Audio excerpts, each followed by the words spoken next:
Greetings, members, one and all of the Salivation Nation. This may be tough for some to hear, but silver could fall to under $24 by the end of the year. Let's explore.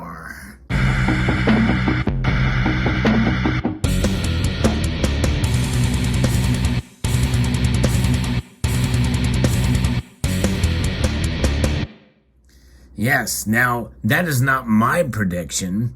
It's just a possibility based off of a new report that's been released, and I'm going to be referencing from Kitco News. And it does make a lot of sense when you think about what's going on in the world today and the nuance of the silver market. Industrial demand, we know, silver is expected to remain strong, but it is still weak in some areas. And I think this is having an effect, and one of the reasons why silver has not climbed up above what we had hoped for this year. Now, I'm going to keep my prediction of $29 an ounce. I'm going to stand by it. Why? Because, well, number one, I don't take my predictions any more seriously than you should. I've been wrong before. I'll be wrong again. But I still am hopeful and think that we could probably see silver climb up overall this year. However, that does not necessarily mean it will. Although, as part of this report, they are actually theorizing that we could see prices close to that. So let's get into this.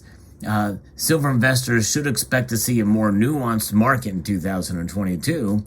We already are experiencing that, as industrial demand is expected to remain strong while investor demand remains relatively flat. Now, I don't know where they're getting that, because there is a huge demand for silver right now. Now, does not necessarily mean that the prices of silver should be much higher than they are now, because that's a tiny fraction of the market in terms of bullion demand from month to month or even year to year.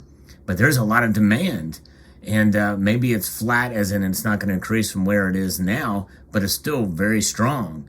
And this is according to the annual Silver Institute's report, World Silver Survey. The research for this year's report was completed by Metals Focus. You've heard that name on several of my videos. We've talked about them and how they're tied there to the Silver Institute. And keep in mind, the Silver Institute, has an agenda. I mean, it is to their benefit to advance the cause of silver because they believe in it, and it's part of what they do. But in this report, they're pretty realistic, I think. Philip Newman, which is a founding partner at the British precious metals research firm, said that the challenging forces will dominate the silver market throughout the year. Several challenging forces. Investors continue to navigate fragile and volatile financial markets created by Russia's invasion of Ukraine, and at the same time protect themselves from the growing inflation threat, Newman said. Meanwhile, looking at silver's industrial side, the precious metal faces consistent demand as the global green energy transition moves forward. I do question that sentence, though, because you think you have a zero COVID policy in China. They're kind of part for manufacturing a lot of these things. Solar panels, a lot of them are manufactured in China. The semiconductor shortage, that is having an effect. If those chips can't be put in the cars, some of them, you can't manufacture the cars. And so is there this industrial demand? Because some of the supply chain is still suffering a bit right now. And I would say no. And I think that's part of the reason why prices are down. Only part, but I think it's playing a role in that regarding. However, the growing threat of stagflation and a potential recession could push demand further out. In fact, that is kind of where we're at. There is this threat and where it's being pushed out. Putting everything together, Metals Focus expects to see solid silver prices in the first half of the year. Well, we're over a quarter of the year. We're halfway through that, halfway through the first half. So they're saying that before July or so, they think that prices will peak at $28 an ounce. And so that could happen. So my prediction was $29 by the end of the year. If it happens in July and we get close to that in July, well, then my prediction would have been fulfilled even if the silver were to tank to under $20 an ounce. But nonetheless, I don't think that's going to happen either. Newman said he expects prices to average $23.90 an ounce for the year. And that's the average for the year. But what I'm saying is that I'm predicting that if this analysis is right, then we could see under $24 an ounce by the end of the year, and likely at the latter half of the year.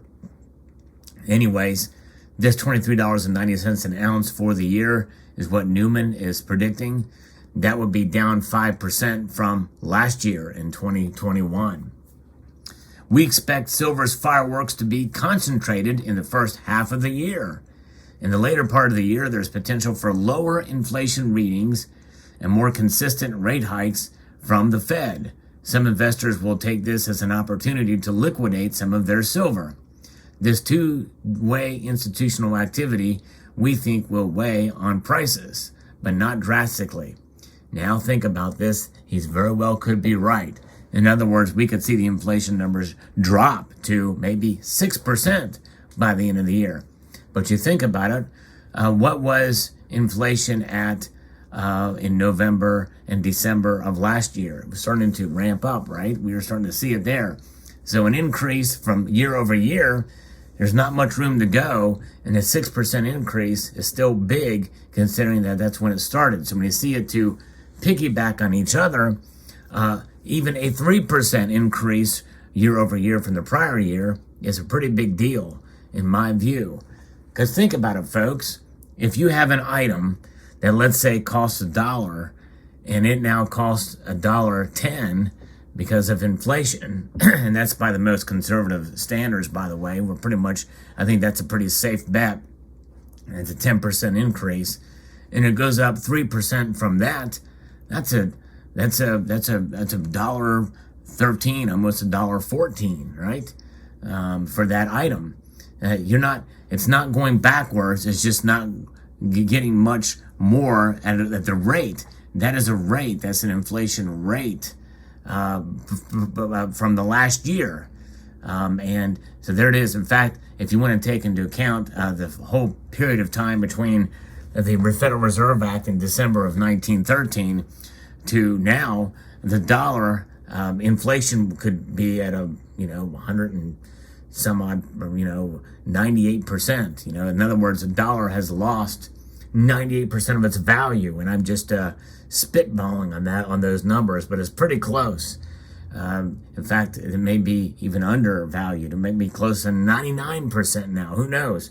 Nonetheless, this dollar has lost a lot of value over the years, over multiple generations, and so that is one thing we can bet on. It's just that what we can't really bet on, or what we can't really quantify, is how fast it's going to decline in value. But we know it will decline in value. Silver, though, is a metal that will continue to weigh against the dollar and all the different forces in reaction to it in the general markets and the spot price.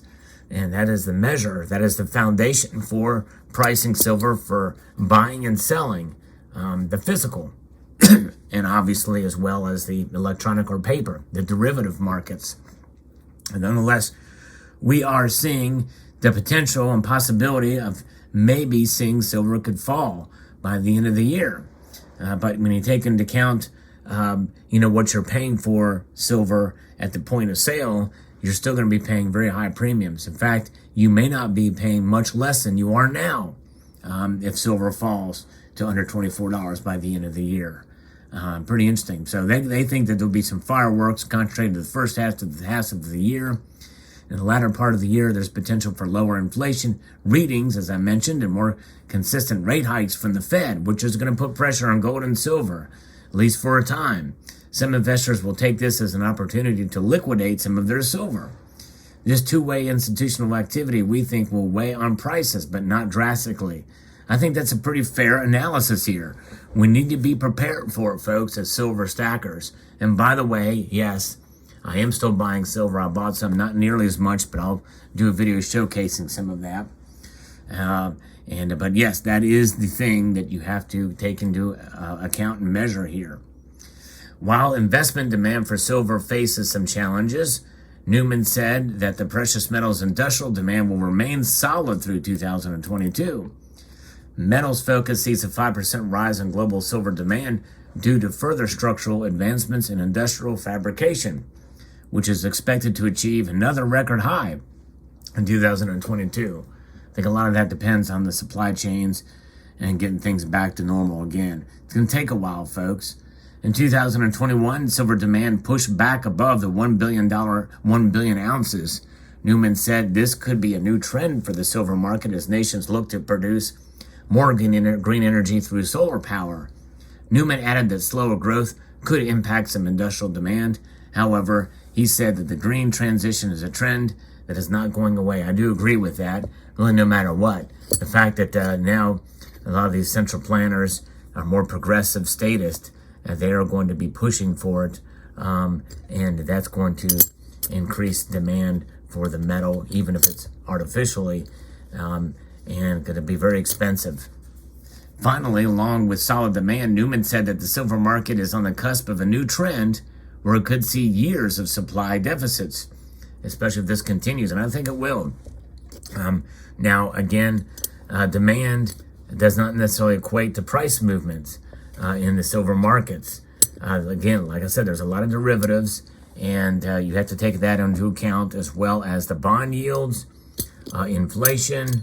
You got to take into account the dollar index is probably the most important factor, and oil and other commodities as well that come into play there. So there you go. Very interesting indeed. But the metal, I believe, in and of itself is good to have some on hand. And if silver does go down in price, that is a time when not to sell if you don't have to. If you don't have to sell, don't sell it. Just hang on to it. Hang on to your silver, folks. If you don't feel comfortable buying it as much, then don't do it. I know I'm not buying it as much these days. I am buying some, but not nearly as much because of the premiums and everything related to it. But in the end, it's about wealth preservation over the long haul. And the silver has been a tough nut to crack in that department, especially if you're paying these high premiums. But be realistic about silver, folks. It's not going anywhere in terms of the physical ounces. The physical markets, in other words, buying and selling of physical rounds, bars, and coins, that is separated a bit. Though spot price is important and everything is based off of spot price, typically people are paying more for silver, especially bullion dealers and the like. For privately issued pieces or calls, they're giving you about $1 per ounce over usually. Maybe a little less, 50 cents sometimes. For very premium silver like Eagles, they may pay you upwards of almost $7 an ounce over. So there's that slight separation there. So there you have it. Let me know what your thoughts are in the comment section below. I'd like to extend a multitude of gratitude to you all for taking the time to watch, and to encourage you to please rate, share, comment, and subscribe.